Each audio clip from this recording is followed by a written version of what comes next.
Basically next क्या है, रंग। मतलब डी ब्लॉक के जो तत्व होते हैं ना और उनके जो यौगिक होते हैं वो कैसे होते हैं, अधिकांश रंगीन होते हैं।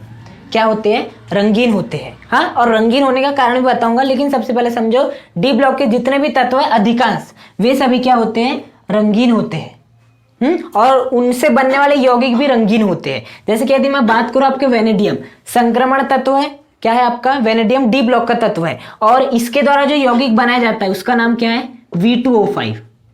तो ये यदि रंगीन है तो ये भी क्या होगा, रंगीन होगा। तो डी ब्लॉक के तत्व और उनके द्वारा बने हुए यौगिक दोनों ही क्या होते हैं, आपके रंगीन मिजाज के होते हैं, मतलब रंगीन होते हैं। हाँ, अब हमें इसका कारण समझना कि ऐसा क्यों होता है। देखो, रंगीन होने का कारण ये होता है कि रंगीन तत्व वे तत्व होते हैं जिनका जो डी उपकोष रहता है उसमें अयुग्मित इलेक्ट्रॉन होते हैं। क्या होते हैं, अयुग्मित इलेक्ट्रॉन होते हैं। यदि डी उपकोष में अयुग्मित इलेक्ट्रॉन नहीं है तो आपका वो रंगीन नहीं होगा, और यदि अयुग्मित इलेक्ट्रॉन है तो वो आपका रंगीन होगा। जैसे कि यदि मैं बात करूं आपका जिंक, कैडमियम और आपका मरकरी, फिर से इन तीनों को देख लो। क्या इनके बाह्यतम कोष में देखो 10 इलेक्ट्रॉन भरे हैं, इसके भी बाह्यतम कोष में 10 इलेक्ट्रॉन, मतलब कि बाह्यतम जो आपका उपांतिम डी उपकोष है वो पूरा रूप से भरा है, इसका भी उपांतिम डी उपकोष पूरा रूप से भरा है।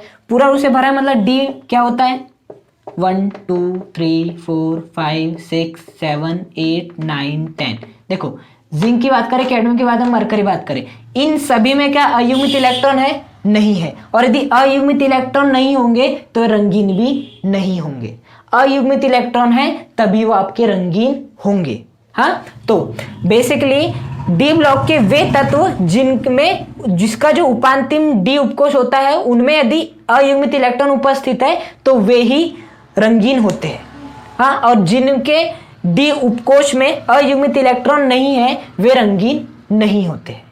हाँ, जैसे कि जिंक, कैडमियम, मरकरी, इनके अंतिम जो आप डी उपकोष है, इनका जो डी उपकोष है इनमें आपके अयुग्मित इलेक्ट्रॉन नहीं है, इसके कारण ये रंगीन नहीं होते, रंगहीन होते हैं। हाँ, यदि आपके अयुग्मित इलेक्ट्रॉन नहीं है तो उन्हें आप क्या कह सकते हो, रंगहीन कह सकते हो, और यदि अयुग्मित इलेक्ट्रॉन है तो रंगीन कह सकते हो।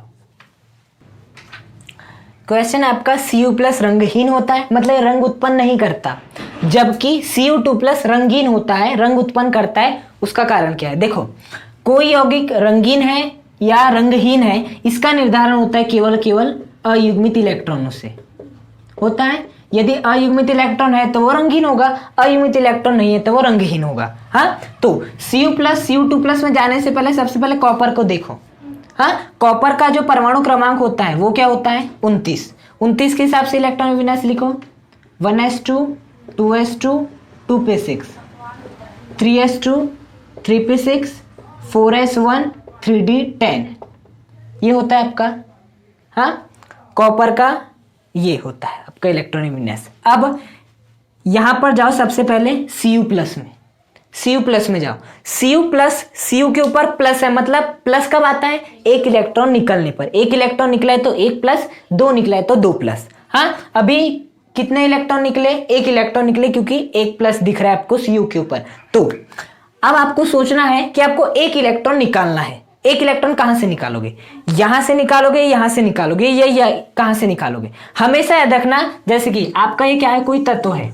हाँ, आपको इलेक्ट्रॉन निकालना है तो सबसे पहले बाह्यतम कोष से निकालोगे ना, फिर उसके अंदर जाओगे। तो यहां पर भी आपको वही करना है कि बाह्यतम कोष से निकालना है। बाह्यतम कोष वो नहीं होता जो कि आपको अंतिम में दिखता है, बाह्यतम कोष डिपेंड करता है जो वैल्यू लिखी है ना। देखो, 1 सबसे पहला कोष है, ये दूसरा कोष है, ये आपका तीसरा कोष है, आपका चौथा कोष है। तो बताओ सबसे बाहरी कोष क्या है, 4, है ना। तो सबसे पहले इलेक्ट्रॉन आपको यहां से निकालना है।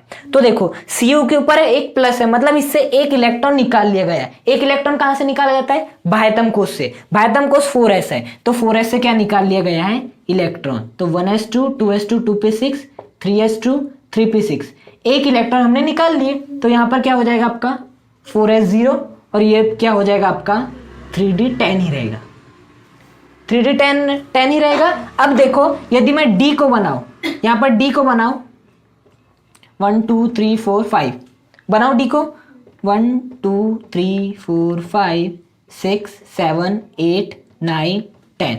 क्या बताओ इसमें युग्मित इलेक्ट्रॉन है, युग्मित इलेक्ट्रॉन है, अयुग्मित इलेक्ट्रॉन नहीं है। अयुग्मित इलेक्ट्रॉन नहीं है, युग्मित इलेक्ट्रॉन है। हाँ, और यदि अयुग्मित इलेक्ट्रॉन नहीं है तो ये क्या रंग उत्पन्न करेगा? नहीं। इसलिए आपका Cu+ क्या होता है? रंगहीन होता है। अब यदि मैं बात करूं Cu2+ की, Cu2+ का मतलब 2 इलेक्ट्रॉन निकालना है। 2 इलेक्ट्रॉन कहां से निकालेंगे? सबसे पहला इलेक्ट्रॉन निकालता है बाह्यतम कोश से। बाह्यतम कोश में कितने इलेक्ट्रॉन थे? 1 थे। तो हमने 1 इलेक्ट्रॉन को निकाल लिए, यहाँ कितने हो गए? 0। और 1 इलेक्ट्रॉन निकालना बाकी है। वो इलेक्ट्रॉन कहां से निकालेंगे? अब डी में से।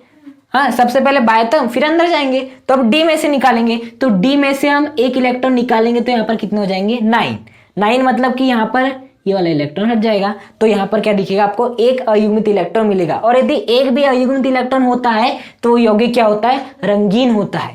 तो कारण यही है कि आपका Cu+ रंगीन होता है, Cu2+ रंगीन होता है, रंगीन होता है। हाँ, बस एक बात को ध्यान रखना, आपको इलेक्ट्रॉन हमेशा बाह्यतम कोश से निकालना है। बेसिकली डी ब्लॉक के तत्व का इलेक्ट्रॉन इस प्रकार से होता है कि बच्चों को लगता है कि जो आपका सबसे अंत में वही बाह्यतम कोश है। नहीं, बाह्यतम कोश निर्धारण होता है इससे, ये जो वैल्यू लिखी है इससे होता है। हाँ, बाकी आप पी ब्लॉक में देखो, एस ब्लॉक में देखो, जो सबसे आपको अंत में मिलेगा वही होता है आपका बाह्यतम कोश। बच्चों को दिमाग में ये बैठ जाता है। लेकिन बाह्यतम कोश उसे कहते हैं जिसके लिए ये वाली जो सामने वाली वैल्यू वो बड़ी होती है, और उसमें से ही सबसे पहले इलेक्ट्रॉन निकालते हैं, उसके बाद अन्य से बाहर निकालते हैं। आपको मैंने एग्जांपल के लिए ऐसा क्वेश्चन बताया, अब आपको इसके बेस पे कुछ भी पूछ लिया जाएगा तो हमेशा याद रखना, सबसे पहले इलेक्ट्रॉन निकालना बाह्यतम कोश से, उसके बाद निकालना उसके पहले वाले कोश से।